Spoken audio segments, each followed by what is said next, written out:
आगरा में नकली दवा कारोबार का बड़ा खुलासा। एसटीएफ और ड्रग विभाग की संयुक्त छापेमारी बंसल व हेमा मेडिकोज से भारी बरामद की। सन फार्मा और सनोफी की दवाओं को नकली बताया। 87 लाख की दवाएं पकड़ी।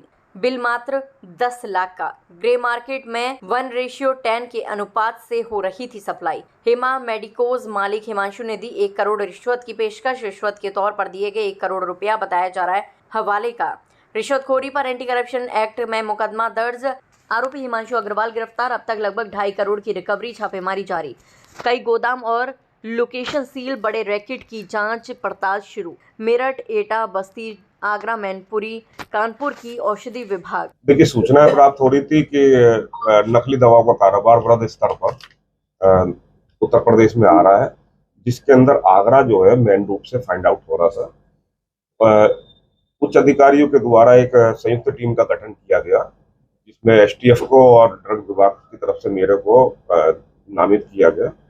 हम लोग पिछले एसटीएफ के साथ मिलकर पिछले 15-20 दिन से इसकी एक पूरा जो मॉड्यूल था उसके ऊपर हम काम कर रहे थे। जब हम लोगों को ये कंफर्म हो गया कि कौन कौन लोग इसके अंदर इन्वॉल्व हैं, तब ये छापेमारी प्रारंभ की गई, जिसके अंदर मैं मुख्य रूप से बंसल फार्मास्यूटिकल्स, बंसल और आपका हेमा मेडिकोज के नाम ऊपर के सामने आए। उसमें जो हम लोगों ने जो है कार्रवाई करनी प्रारंभ की, तो उसमें नकली दवाएं जो कि जो है हमारे पास, हमने कंपनियों के प्रतिनिधि भी बुलाए हुए हैं जो कि इसको फाइंड आउट कर सकते हैं। वो सन फार्मा की तरफ से नरेंद्र आहूजा जी आए, उन्होंने भी इसको जो है फाइंड आउट किया और उन्होंने सत्यापित किया है कि नकली दवाएं हैं। सनोफी की दवाएं जो पकड़ी गई हैं, उसके भी सनोफी के जो अधिकारी यहाँ पर आए हुए हैं कंपनी के, उनके द्वारा भी इसको सत्यापित किया गया कि नकली है। नकलियों का सत्यापन होने के बाद जैसे ही हम लोग अपना सीजर की कार्रवाई कर रहे थे, तो ये हिमांशु नाम का लड़का है जो हेमा का मालिक है, उसके द्वारा हमको रिश्वत देने का प्रयास किया गया। 1 करोड़ रुपए की उसने हमको रिश्वत देने का कहा एसटीएफ के इंस्पेक्टर साहब को और हमको। शर्मा जी ने जो है तुरंत उसकी सूचना अपने उच्च अधिकारियों को दी। लखनऊ से जो है तुरंत कॉल आई कि इसको जो है सीज कीजिए और इसको जेल भेजिए। उसी के क्रम में कल इसके खिलाफ जो है एंटी करप्शन में मुकदमा कायम कराया गया है। अभी भी जो है जो सीजर की कार्रवाई है वो कंटिन्यू चल रही है और इसमें अभी तक की जो रिकवरी है, जो हमने टेम्पो से पकड़ा है वो 87 लाख रुपए की है, जबकि उसके ऊपर जो है वहीं से आपका चेन्नई से जो बिल आया है वो मात्र 10 लाख रुपए का है, यानी कि 10 लाख के बिल के ऊपर दवा आई है 87 लाख की। यही हम लोगों को सूचना थी कि ये 10% बिलिंग के ऊपर मतलब 1:10 का रेशियो बनाकर जो है 1 को 10 करके बेच देते हैं और उसी को जो है ग्रे मार्केट के अंदर डाल देते हैं।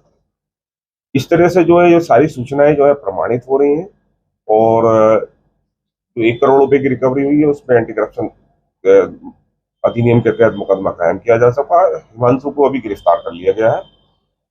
किन धाराओं में गिरफ्तारी हुई है? अभी केवल एक धारा, अभी केवल जो है भ्रष्टाचार निवारण अधिनियम के अंतर्गत हुई है, क्योंकि अभी कार्रवाई प्रचलित है और लगातार चल रही है।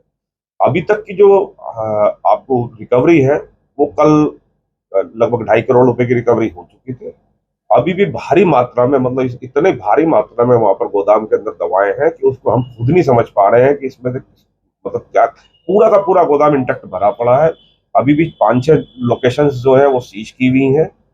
जब ये हेमा का काम मतलब जो है इसका जो है संपूर्ण हो जाएगा तो नेक्स्ट कार्रवाई प्रारंभ होगी।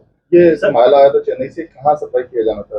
देखिए, ये चेन्नई से जो माल आया था, इस पे एक बड़ी इंटरेस्टिंग बात यह है कि इस पे बिल जो मिले हैं वो लखनऊ की फर्मों के मिले हैं और माल बरामद हुआ है आपका बंसल के गोडाउन के नीचे से। जो अभी तक की जो हमने पूछताछ की है, आपका जो टेम्पो का ड्राइवर था, उसके द्वारा बताया गया कि फरहान नाम के कोई व्यक्ति है जो इसको उतरवाता है और जो पूरा का पूरा रैकेट है जिसका पूरा अभी खुलासा किया जाना, चूंकि वो संभव नहीं है क्योंकि अंडर इन्वेस्टिगेशन है। और किसी भी चीज का अगर जो कुछ होता है तो उसका इम्पैक्ट मतलब हमारी इस पे रेड पे पड़ सकता है। तो वर्तमान में इससे ज्यादा मेरे ख्याल से डिस्क्लोज करना अभी तक ये क्लियर हुआ कि दवाइयां नकली हैं, नशीली हैं या कॉपीराइट है? देखिए, ऐसा है कि सनोफी के जो अधिकारीगण आए थे उन्होंने जो है प्रमाणित कर दिया है कि दवा नकली है और इसमें सबसे बड़ी बात यह है कि बारकोड स्कैन हो रहा है। जैसी वो स्कैन हो रहा है वैसी कंपनी के लाइव डाटा पे जा रहा है। लाइव डाटा पे जाने के बाद वो स्पष्ट पता चल रहा है कि वो नकली है। बारकोड कहाँ से डेवलप करते हैं, कहाँ से इसको लगाया जाता है? देखिए इसमें तो मेरे से बेटर जो प्राइवेट कंपनीज के जो यहाँ उच्च अधिकारी आए हुए हैं वो बता सकते हैं कि किस तरह से बारकोड वर्क करता आपने है। इन्वेस्टिगेशन की है तो ये तो पता होगा ना कि कहाँ से इसको डेवलप कर रहे हैं, कहाँ पर इसको पेपर पे लगाया जा रहा है।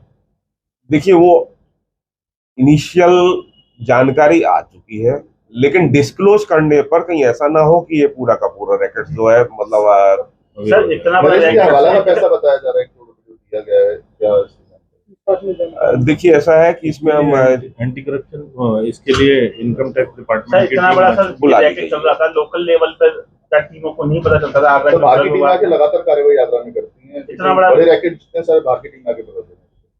नहीं ऐसा तो नहीं है कि बाहर की आप टीम रहे यहाँ थे पर उस समय पकड़ती है। मैं पर- जब आगरा में तो मैं यहाँ पर रैकेट ब्रस्ट की है, ऐसा नहीं है शिकायत कि उच्च स्तरीय स्तर पर हुई थी तो उनके द्वारा टीम गठित की गई थी भिन्न भिन्न जगह से, एटा से, कानपुर से, मैं इधर मेरठ से, यहाँ से अधिकारियों को एकत्रित करके यहाँ के सामंजस्य से ये कार्रवाई कराई गई थी। और पहले भी एसटीएफ और ड्रग की टीम ने संयुक्त रूप से कार्रवाई किए की है। हैं तो उतनी प्रभावी नहीं हो पा रही थी। इसे बोगस फर्मों ये- को बिल काटे जाने की सूचना दी है। देखिए बोगस फर्मों की जहाँ तक बात है अभी मतलब जो इनिशियल में पता चला है, जैसे जानकारी मतलब आई है उसमें जो हेमा का जो गोडाउन है, गोडाउन पे पूरी की पूरी परमाइसिस पे गोडाउन का लाइसेंस है। लेकिन सर आपको रिश्वत देने की क्या प्रोसेस हो रहा है, कैसे किया उसने आपसे कांटेक्ट, किस तरह के? देखिए जैसे ही ये प्रमाणित हुआ कि ये दवा नकली है तो उसके बाद हर कोई व्यक्ति ये कोशिश करता है कि जैसे कि एक अवधारणा बनी हुई है कि सरकारी अधिकारी जो है पैसे के लालच में बिक जाते हैं, ऐसी अवधारणा नहीं है, लेकिन कंजप्शन तो बना हुआ है अवधारणा की जो है मैनेज हो सकता है। देखिए माननीय मुख्यमंत्री जी का जीरो टॉलरेंस की नीति है, पूरी पारदर्शिता के साथ काम होगा, किसी भी तरह का कोई भी ऐसा कार्य नहीं हो सकता है जो कि हमारे जो है शुचिता को खंडित करता हो। तो डीसीजीआई के द्वारा जो है टॉप 300 ब्रांड्स के ऊपर क्यूआर कोड का जो है मैंडेट आया था और उसी अकॉर्डिंग इंडस्ट्री ने अपने टॉप 300 ब्रांड्स के ऊपर क्यूआर कोड को इम्प्लीमेंट किया है। उस क्यूआर कोड का इम्प्लीमेंटेशन का जो है औचित्य ये है कि कस्टमर जो है उसको ऑथेंटिकेट कर सके कि वो असली दवा है कि नकली दवा है। और इस प्रकरण में जो अभी जो बरामदगी हुई है सैनोफी की दवाइयों की, उसमें पर्टिकुलरली जो क्यूआर कोड है वो हर स्ट्रिप के ऊपर एक ही क्यूआर कोड आउटपुट दे रहा है, एक ही कोड रिफ्लेक्ट कर रहा है, जबकि क्यूआर कोड की क्या मैकेनिज्म के अकॉर्डिंग हर स्ट्रिप के ऊपर जो है हर स्ट्रिप के ऊपर डेडिकेटेड स्कैन कोड होना चाहिए। तो एक स्ट्रिप पे एक ही क्यूआर कोड होगा, एक ही कोड रिफ्लेक्ट करेगा। इस केस में हर स्ट्रिप पे वो एक ही कोड आ रहा है जो कि नहीं हो सकता है। जो आम जनता कैसे अवेयर हो कि ये असली है कि नकली है? जब क्यूआर कोड से वो सर्च करते तो देखिए अब ये जो काउंटर फीटर्स हैं ये क्यूआर कोड को भी कॉम्प्रोमाइज करने लगे हैं। धीरे धीरे ये क्यूआर कोड को भी जो है अब इंडस्ट्री को ये सोचना पड़ेगा कि इस क्यूआर कोड या इससे बेटर कोई टेक्नोलॉजी लाई जाए जिससे कि इस ये नकली दवा के कारोबार पर नकेल कसी जा सके। और उस एवज में जो है सभी इंडस्ट्री वाले जो है लगे हुए हैं और नई नई टेक्नोलॉजीज के साथ इसमें और भी प्रोडक्ट्स क्यूआर कोड के अलावा और प्रोडक्ट्स होलोग्राम और ऑथेंटिकेशन प्रोडक्ट्स जो है डाले जा रहे हैं। तो इस दवा से नुकसान भी काफी हो सकता है आम जनता को। हाँ, अगर ये नकली दवा है तो जरूर इसमें जो है नुकसान हो सकता है। और इसी के लिए जो है ये गुजारिश है आम जनता से भी कि इस प्रोडक्ट को जो है ऑथेंटिक स्थान से ही जो है परचेज करें और बिल पे ही परचेज करें। कुछ डिस्ट्रीब्यूटर से बड़ी कंपनीज के और इन लोगों से जो लोग लेते हैं तो उनको तो ये रहता है कि हमने एक जेन्युइन शॉप से लिया है। नहीं, जो अभी तक की जो प्रक्रिया है उसमें नजर आई है, ये लोग जितने भी है ये सोर्स कर रहे थे, ये किसी भी ऑथराइज स्टॉकेज से सोर्स नहीं कर रहे थे।